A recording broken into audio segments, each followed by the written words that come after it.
Major will come up here and open it up for some questions. Well, as many of you know, we are more than happy to talk to you about our preparations in general. To protect the integrity of tomorrow's mission, we can't get into very specific security details. So with that said, here's Chief Major. Thank you, Tim, and good afternoon, everybody. Thank you for being here. The U.S. Capitol Police Department has been working around the clock for the last several weeks to ensure that we have a safe event tomorrow. But perhaps more importantly, over the last 8 months, the leadership of the U.S. Capitol Police Department has been preparing, working to ensure that we don't have a repeat of January 6th. They have been working on ensuring that we have the adequate resources for our police officers, training, equipment, staffing, to ensure that, again, we can accomplish our mission. Our mission tomorrow is our mission every day, and that is to protect everyone's rights to free speech and to allow them to lawfully demonstrate. And again, we are planning for a safe event tomorrow. But there have been some threats of violence associated with the events for tomorrow, and we have a strong plan in place to ensure that it remains peaceful and that if violence does occur, that we can stop it as quickly as possible. We're not going to tolerate violence, and we will not tolerate criminal behavior of any kind. The American public and the members of Congress have an expectation that we protect the Capitol. And I'm confident with the plan we have in place that we're going to be able to meet that expectation. I want to turn it over to Chief Yogananda Pittman to talk about the intelligence, and after that, Chief Gallagher will talk about some of our operational planning. Chief Pittman. Thank you, Chief. Right after January 6th, this department made several challenging yet critical changes on the way we go about our business. One of those substantial changes that we've made is the way we gather, analyze, and disseminate intelligence in order to better understand threats and to mitigate those threats. Historically, this department has relied primarily on outside agencies for intelligence information. We are predominantly consumers of intelligence rather than producers. Well, that is no longer. That was prior to January 6th. We have now grown and expanded our intelligence operations, and we have dramatically changed the way that we process and share intelligence with our law enforcement partners at every level. This change involves improved internal communications as well as including intelligence briefings to our rank and file officers. We do feel that these improvements, coupled with the other existing efforts, will help transform our department operationally as well as from an intelligence-driven perspective agency. And with that, I'll turn it over to Chief Gallagher.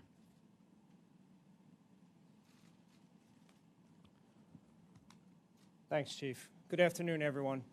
As Chief Major has stated, we have been working for several weeks extensively on the planning leading up to this weekend.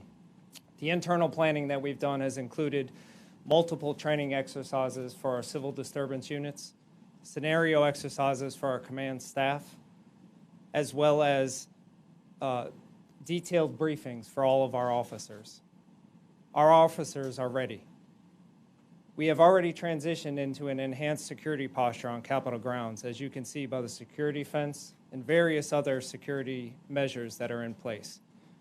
Externally, we have been working with over 25 of our partnering agencies on a seamless, integrated plan for this weekend. The United States Capitol Police will have on-site support from a number of our local, state, and federal partners. We have also conducted a large multi-agency tabletop exercise in order to test and validate our integrated operational plan for this weekend. In addition to the on-site support that we'll have on Capitol grounds, we will also have contingency plans in place for additional law enforcement, as well as support from our partners at the DC National Guard, if needed. We have extremely strong partnerships with all of our local, state, and federal law enforcement partners, and we are appreciative for their assistance and their collaboration going into this weekend. We are hoping and expecting a peaceful event this weekend, but our operational plan is scalable so that we will be ready to handle anything that occurs. Thank you. Chief Conte.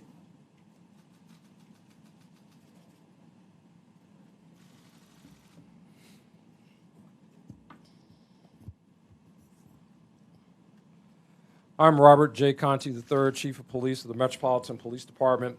As Chief of Police of the Department, I want to ensure you that our agency, in coordination with our local and federal partners, have carefully planned for the upcoming First Amendment activities taking place tomorrow on Saturday, September 18th. In addition to the scheduled demonstrations, our city will also hold the popular H Street Festival, a number of sporting events, and concerts. Residents and visitors attending any one of these events should expect MPD officers to provide great police service and be present and visible throughout our city. While we have multiple high-profile events, MPD will handle these while continuing to provide routine police service throughout communities all throughout our nation's capital. Our department has increased staffing today and is fully activated for tomorrow. So you will notice an increased police presence around the city, and this is to ensure everyone's safety and security throughout the district. The Metropolitan Police Department handles hundreds of demonstrations each year. The First Amendment assemblies planned for this weekend are no different, and we are prepared. We haven't had an opportunity to speak with the organizers of this weekend's demonstrations and have planned accordingly. We are also aware of various countergroups planning to exercise their First Amendment rights. As a reminder, the district's gun laws will be enforced, and in the event we observe individuals in possession of a firearm, we will take police action. D.C. Code expressly prohibits anyone from carrying a firearm within 1,000 feet of any First Amendment assembly, to include members of the public who have been issued a concealed carry permit in the District of Columbia. Earlier this week, we posted no gun zone signage around the demonstration area. We're also asking the public to be patient and be prepared for disruptions to roads, parking, and getting around the city, as a number of road closures will be in effect. There are a number of road closures around the Capitol and Constitution Avenue that all residents and visitors should be aware of on this day, and the possibility that additional intermittent closures go into effect to safely facilitate all activities. To see a complete list of these closures and to stay up to date while the events occur, please check our 2 Twitter accounts, at DC Police Department and at DC Police Traffic. And as always, if you see something, please say something. Please report any suspicious activity to law enforcement immediately by dialing 911. Thank you and have a safe weekend. Chris Rodriguez, Dr. Christopher Rodriguez, DC's Director of Homeland Security and Emergency Management Agency, will now provide brief remarks.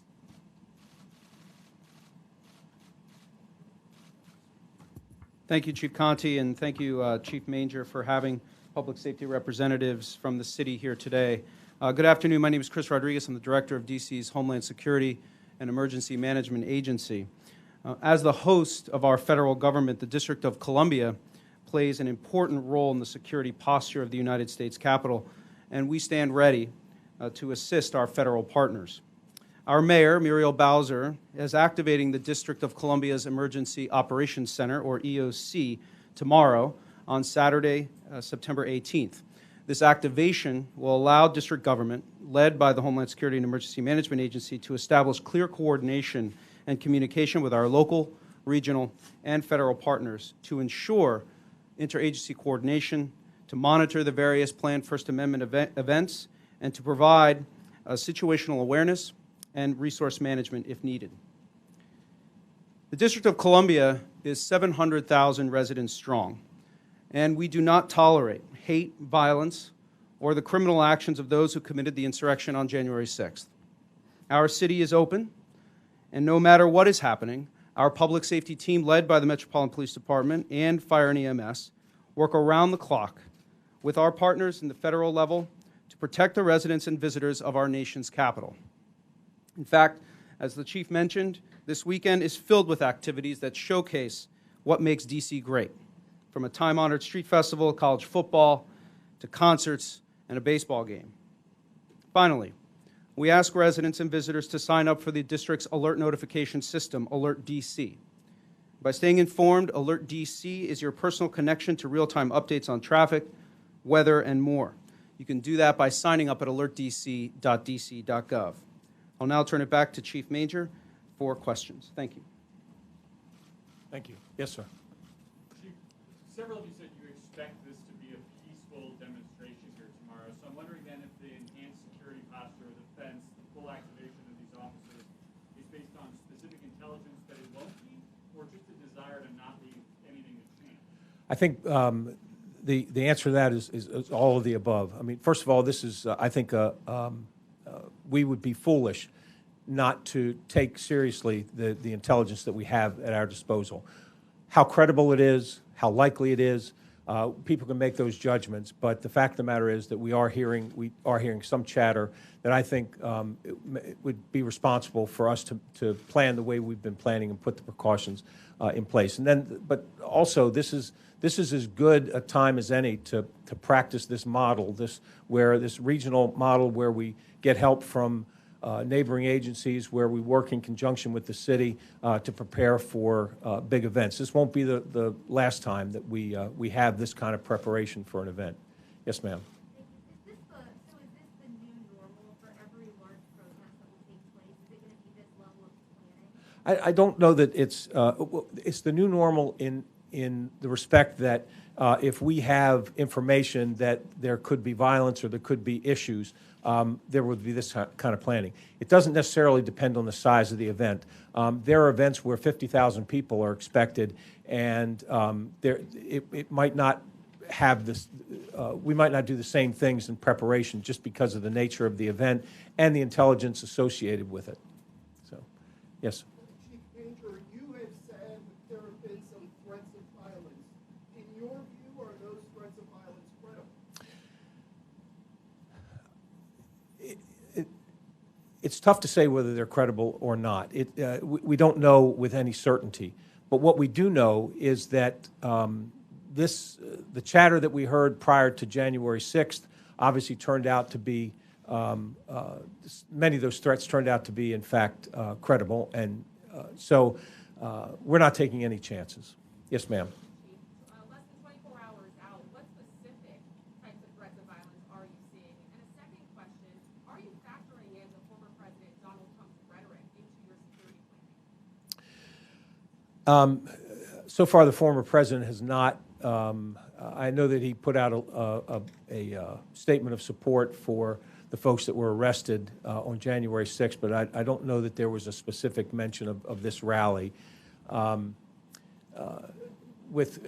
your first question was? What specific threats of violence are you seeing less than 24 hours? So what we're concerned about, I think, more than anything, is the possibility of counter demonstrators and making it to this demonstration and there being violence between those two groups. But that's where Chief Conti and the Metropolitan Police Department are going to ensure that does not happen, that they don't end up getting together. That's, I think, the biggest, in my opinion, that's the most likely scenario for violence.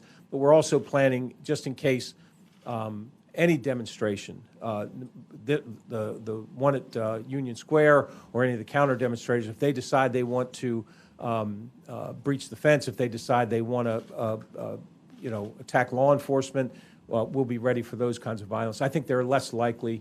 I think the biggest concern that many of us have are the counter demonstrators, making sure that things stay safe with them as well. Behind you, yes, sir. How is it breaking down? Is it you're at the Capitol? I see Park Police here as well. Who's doing what? As Chief Gallagher had mentioned, we have already gone through a tabletop exercise where we have specific assignments for the agencies that are helping us. And so there'll be different agencies responsible for different areas. We clearly have to not just be concerned with the Capitol itself, but I mean, we've got a fairly large campus with a lot of buildings, so we've got help there as well. So particular agencies have been assigned particular areas and specific responsibilities. I noticed you said, though, that, for example, DC police are responsible for keeping, I guess, the people at Freedom Plaza from the people who are here for the Capitol. It's MPD, but the U.S. Park Police will, I think, will assist with that as well. Yes, sir. Chief, the organizer of the rally, Matt Brainerd, said this morning on C-SPAN that his organization had security working with the Capitol Police. Is that true? Our folks have been in touch with the organizers, and we are aware of the fact that they have security folks. As far as the communication, it's just been just cursory coordination. We're aware that they're there. Yes, sir.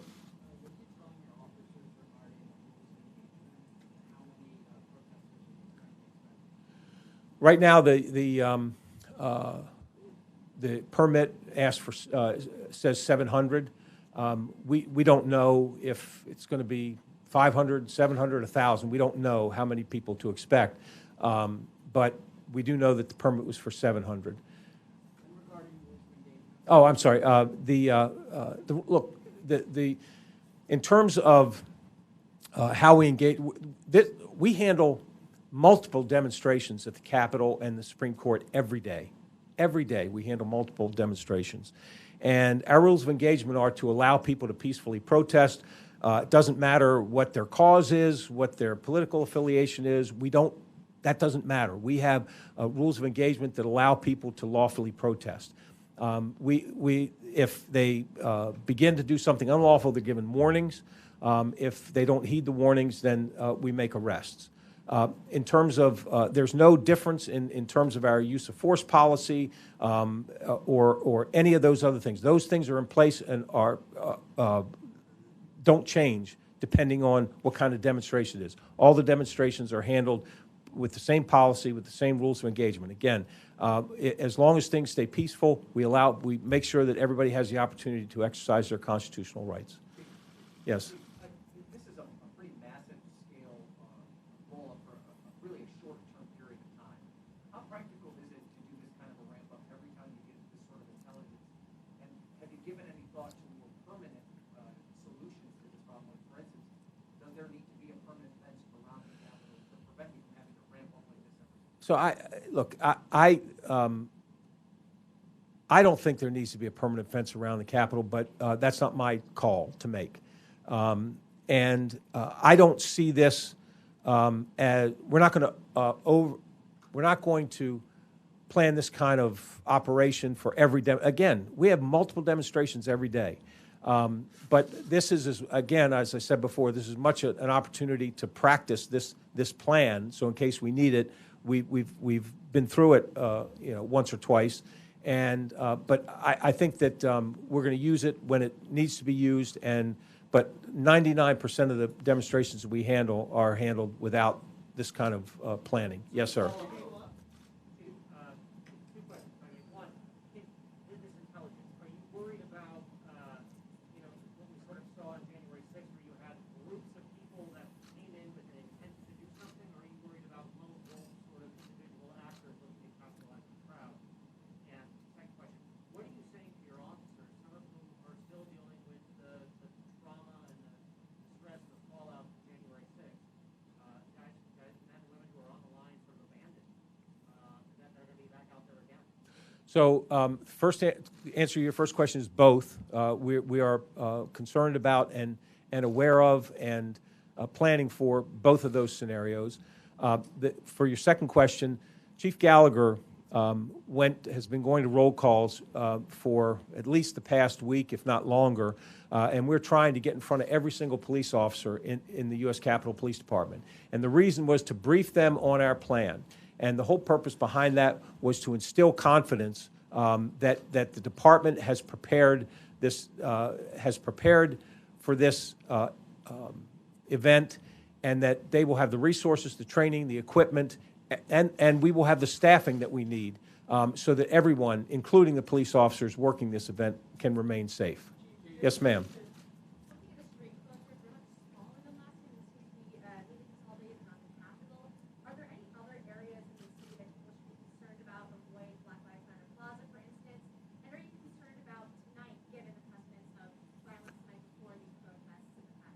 So I'll let Chief Conti talk about the rest of the city, but obviously we have heard chatter about, heard a lot of chatter about when and where things might happen.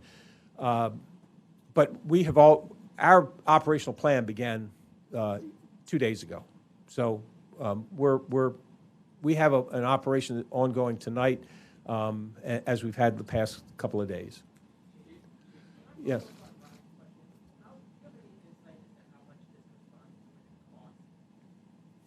I don't yet, because there's a number of resources that are basically on standby that we may, if we don't need them, then we won't have to use them. So at this point, I don't know.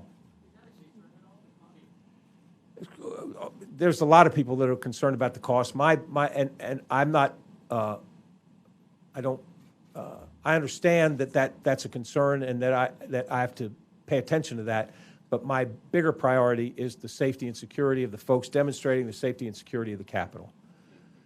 Yes.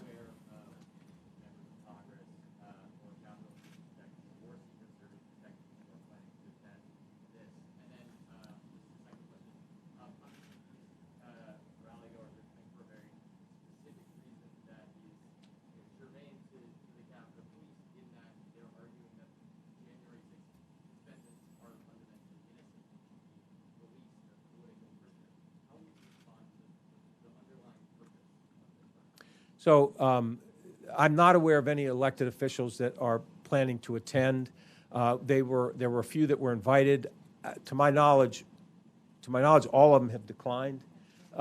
And as far as your second question, everybody, you're not going to like my answer, but everybody's got the right to free speech. They can believe what they want to believe. I'm there to uphold the rule of law and make sure everybody's safe. Yes, ma'am.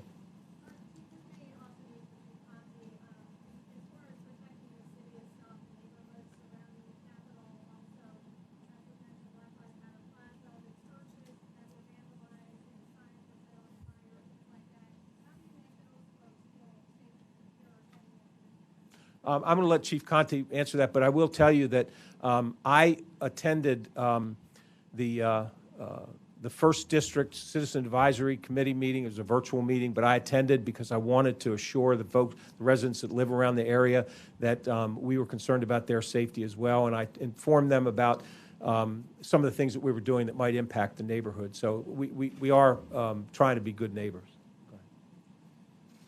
Yeah, thank you for that question, Darcy. The Metropolitan Police Department, we're prepared. We're fully deployed. All of our members will be out in community working. As Chief Manger mentioned, certainly we have concerns about the Capitol area itself, but the Capitol Police, they will be handling that, and the Metropolitan Police Department will be here to support, and we will support our communities, as we have with every demonstration that happens in this city. We will not abandon the residents of the District of Columbia. We will make sure that those communities are equally safe.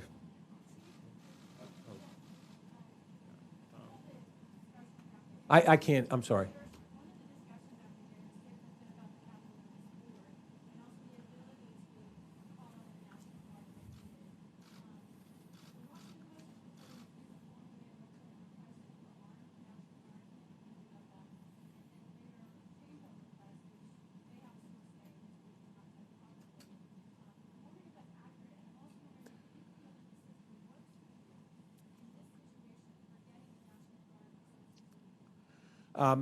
So the story is not accurate.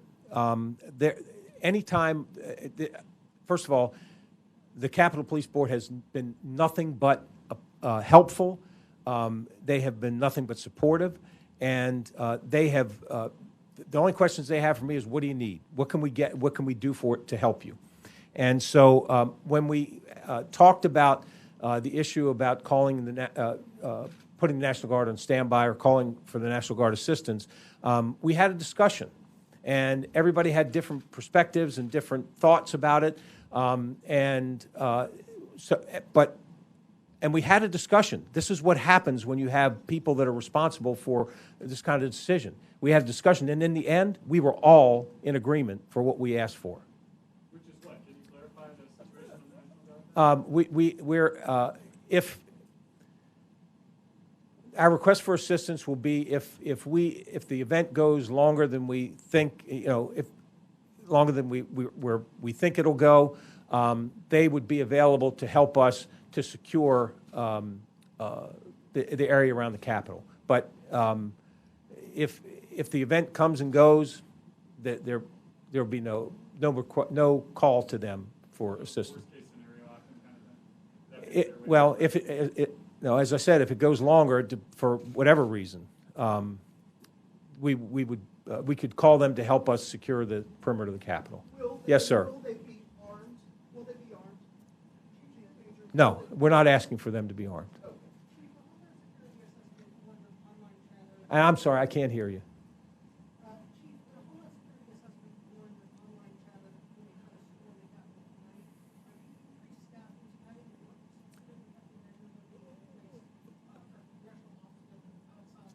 So that's a great question, but my apologies. I am not talking about numbers, tactics, just because I want my cops to be safe, and I don't need to necessarily tell folks that might want to do something unlawful, give them the advantage of knowing what we're doing.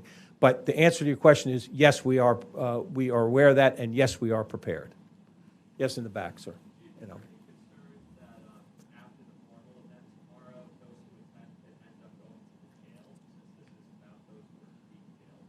I think we're all aware that after the event they could go anywhere they want to in the city, and again we're aware of that. So I'll just keep it at that. Yes, sir. And then.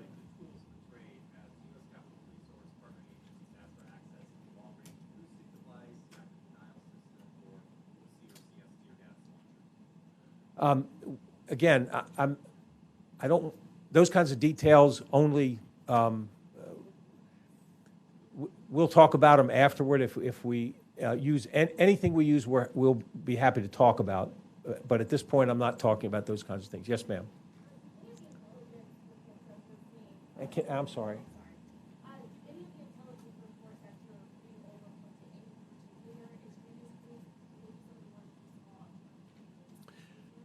I think that there have been, many of the intelligence reports talks about some of the organizations that were here on January 6th, and so we're seeing those kinds of things, but we're also seeing mixed messages about whether folks are coming or not coming. So, so it's good that we know it. It's good that we're paying attention to it, but as is often the case with intelligence, it's not really clear. You have to make value judgments about, okay, well, we're reading this, but what does it really mean? So that's something that, as Chief Pittman talked about, we've got good people who are trying to give us the best recommendations, but the fact that we have this information, that helps us plan better. And folks, we're just going to do a couple more questions, just to have. Yes, sir. And this is for probably Chief Conti.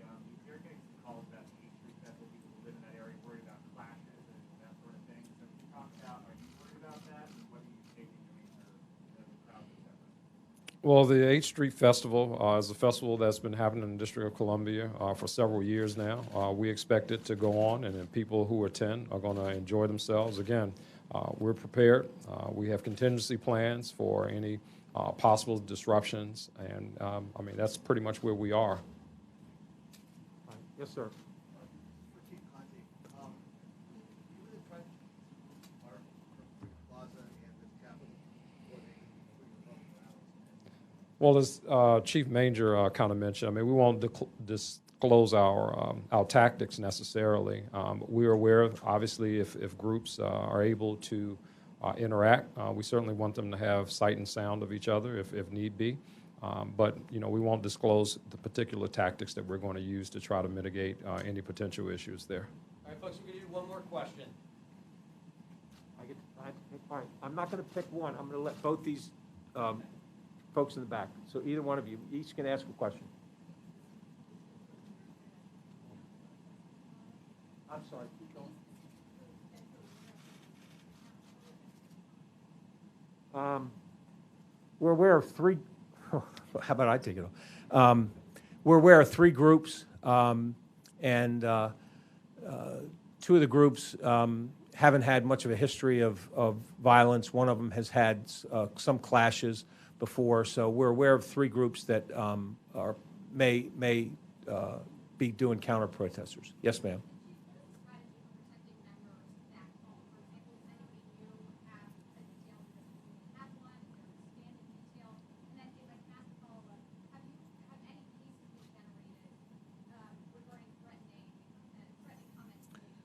So there are threats against members of Congress, another thing we deal with every day.